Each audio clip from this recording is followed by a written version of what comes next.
tarde a todos. Eu quero agradecer o convite que me foi feito para participar desse evento.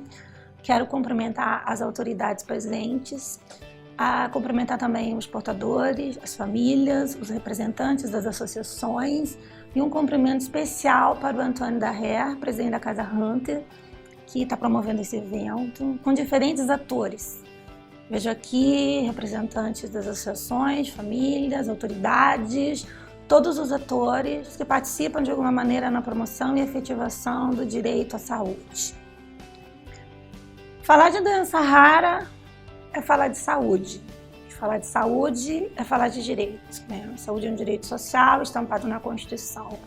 E nunca a saúde esteve tão umbilicalmente ligada com o direito. Digo isso porque a judicialização da saúde é um tema hoje muito debatido na sociedade. Quando a pessoa tem que depositar o seu pedido, né, de tratamento no judiciário, é isso que chamamos de judicialização da saúde, ela tem avolumado as serventias forenses, né, os números são crescentes, assim, em questões da última década, podemos dizer que multiplicaram essas ações no trâmite na justiça e gera um debate também na sociedade porque, de alguma maneira, essa implementação de política pública pelo Poder Judiciário dá uma certa conturbada na questão orçamentária. Estamos também falando de tratamentos e medicamentos que são caros e, somado todos esses fatores, aliado a políticas públicas ainda insuficientes, né? Somando todos esses fatores, então, o judiciário tem sido o locus da efetivação do direito. Não quero aqui defender que todos devam judicializar os seus pedidos, muito pelo contrário, a judicialização, ela, infelizmente, é o único caminho que as famílias vão poder ter quando se deparam com nenhuma política pública que lhes alcance. E por que isso tudo está acontecendo? A cada dia eu sou indagada, principalmente pelas famílias, mas se há um direito que está previsto na Constituição, por que é tão difícil alcançar efetivamente os direitos? Bom, a Constituição diz que a saúde é realmente um direito de todos, implementado mediante políticas públicas. E aí começa um grande nó a ser desenrolado, porque quando se implementa uma política pública, não há nenhum motivo para ela não ser deferida ao cidadão. Se por algum motivo e por política pública implementada, podemos compreender na área da saúde os medicamentos e tratamentos que já são ofertados pelo Sistema Único de Saúde SUS. Então, nesses casos, se há uma política pública implementada, o cidadão tem o que nós chamamos no direito de direito subjetivo àquele tratamento. Se ele, por algum motivo, não conseguir na via administrativa, o judiciário, com toda a sua força, defere 100% dos casos que esse medicamento seja entregue à pessoa que dele necessita. Então, já vimos que políticas públicas têm uma certa importância, né? Na verdade, uma grande importância. E o que eu quero trazer para a discussão é como se implementa, então, uma política pública para que as pessoas não fiquem havendo essa necessidade de invocar o judiciário. A política pública ela pode ser implementada primeiro através da própria lei, né? Através do poder legislativo.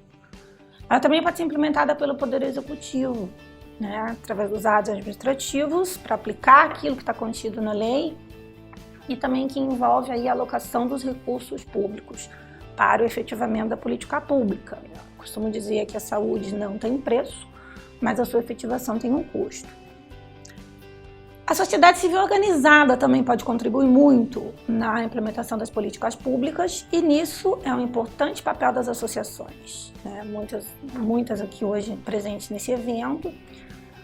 E as associações elas podem contribuir com essa implementação da política pública, participando das audiências públicas, que a Constituição determina que o Poder Legislativo constitui uma comissão temática, abra oportunidade de diálogo. Elas podem ajudar na implementação da política pública participando dos conselhos setoriais, né, os conselhos de saúde, de qualquer uma das esferas. Elas podem representar o interesse de seus associados, se os seus estatutos permitirem, através da ação coletiva, da ação civil pública, que é uma ação coletiva, né? Outra regra, e nós operadores do direito, é que cada um pode pedir no juízo algo para si, não para os outros. Mas a legislação permite, em alguns casos excepcionais, e nisso se enquadram as associações, de pedir algo em seu próprio nome para beneficiar direito alheio, que seriam os direitos dos associados. Essa possibilidade de tratar o assunto coletivamente foi, inclusive, não de tratar o assunto coletivamente, porque já está previsto na legislação, mas, de repente, a vantagem dessas demandas serem tratadas a nível coletivo já foi, inclusive, mencionada pelo ministro Luiz Roberto Barroso, quando do julgamento daqueles recursos, que hoje está suspenso o julgamento, né? Quando do julgamento daqueles recursos no seu voto.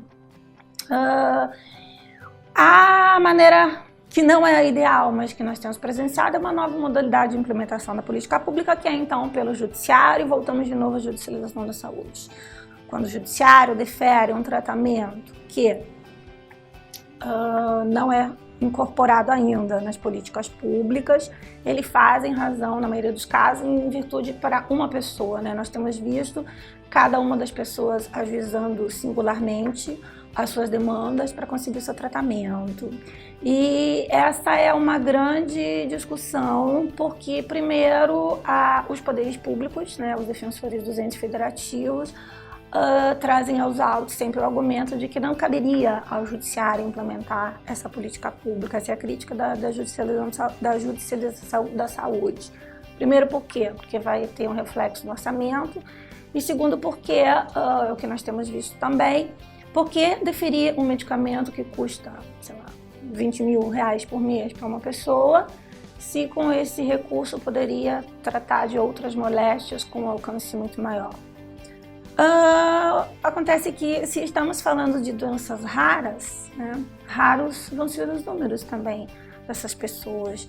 Então, acho que é chegada a hora de ter mais foco na implementação dessas políticas públicas voltadas às pessoas portadoras de doenças raras.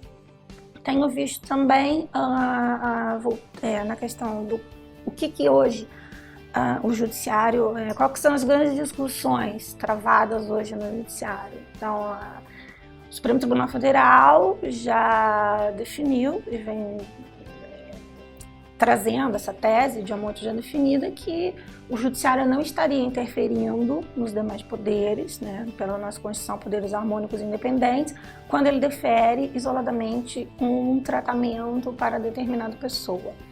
O Supremo já se posicionou no sentido de que, não só em casos de saúde pública, mas em outros casos também, que não há ingerência de um poder em relação ao outro. A outra discussão é que se teria ou não passado pela Conitec, e em que pese a Conitec realmente faça um excelente trabalho, a gente tem que analisar, né, no todo a situação da Conitec, e me parece que ali está faltando, poderia ser, na sua composição, contemplar pessoas das associações e dar mais publicidade para os atos, né, da Conitec, porque a Conitec seria um pressuposto para esse tratamento vir a ser incorporado, para então entrar na listagem do SUS e para virar então aquele direito subjetivo que falamos no início.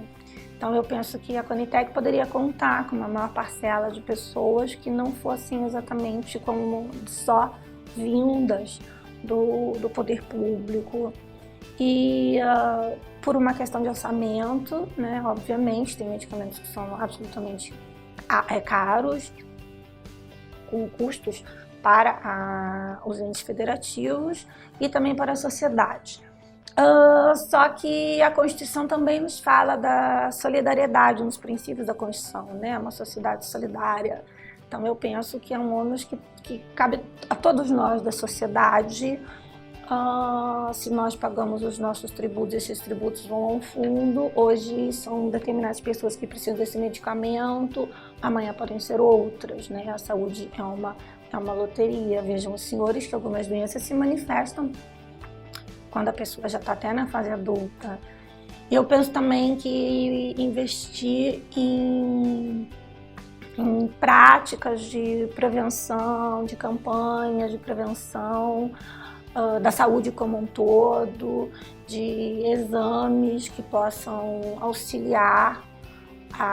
Temos muito poucos laboratórios especializados, temos muito poucos médicos especializados nessas doenças raras. Eu acho que um olhar mais cuidadoso seria importante para toda a sociedade sair ganhando. Eu vejo, então, voltando à questão também que tem sido muito objeto de discussão, é que o medicamento está ou não incorporado na Anvisa. Medicamentos incorporados na Anvisa, até que se prove o contrário, são medicamentos que têm a sua eficácia e a sua função, né, compatíveis com aquilo que se propõe. O que essa regra é, eu digo, até que se prove o contrário, porque a gente acompanha a Anvisa, às vezes, suspendendo uma produção, vedando aí a comercialização de algum medicamento. A Anvisa também regula preço, né? Então, quando há a judicialização da saúde do medicamento que não está ainda registrado na Anvisa, isso eu vejo com preocupação, porque o judiciário fica meio que refém do preço que o laboratório eventualmente vende, né? Ou seja, não participou daquela fase de regulamentação de preço pela Anvisa, e isso onera, assim, os cofres públicos. E então, nesse sentido, as associações também podem começar a se mobilizar e fazer uma campanha de conscientização junto à indústria farmacêutica para que requeram os medicamentos, o registro dos medicamentos na Anvisa, né? Senão ela tem laboratórios que para eles é mais interessante até não requerer esse registro para fugir da regulação de preço, porque sabe-se que no judiciário vai conseguir. Também em relação à Anvisa, o fato, isso me preocupa, o fato de um determinado medicamento não estar registrado na Anvisa, por si só, não quer dizer que ele se trate de um medicamento experimental, né? O Poder Judiciário, ele não defere medicamento experimental, e se o faz com algumas decisões muito isoladas, mas não é a regra que temos visto. Mas o fato de não ter o registro pode ser que seja um procedimento burocrático, pode ser que não haja o interesse em aprovar esse medicamento para depois ser padronizado o uso desse medicamento pela Conitec. Enfim, são N fatores que a gente verifica. Então, a Anvisa, o que teria a dizer é isso, né? Colaborem em associações para conscientizar as pessoas, a indústria, para que elas requeram, porque daí isso, né, esses pedidos, essas demandas de judicialização vão parar de ser movidos, e com razão, especificamente nesse caso. Há uma crítica muito grande que as pessoas fazem da judicialização, mas a grande vilã não é a judicialização, porque é preciso ter a compreensão que as famílias, quando judicializam, elas não têm outra alternativa. Então, se o medicamento, voltando ao judiciário, o que temos visto hoje esse medicamento tem um registro na Anvisa. Se a pessoa faz prova que ela tem a moléstia, que o medicamento que ela precisa é único, que o SUS não fornece nenhum similar que possa ser substituído, a tendência que temos visto até hoje, né, é que o judiciário vai deferir, considerando que o direito de saúde da Constituição tem que ser efetivado de alguma maneira.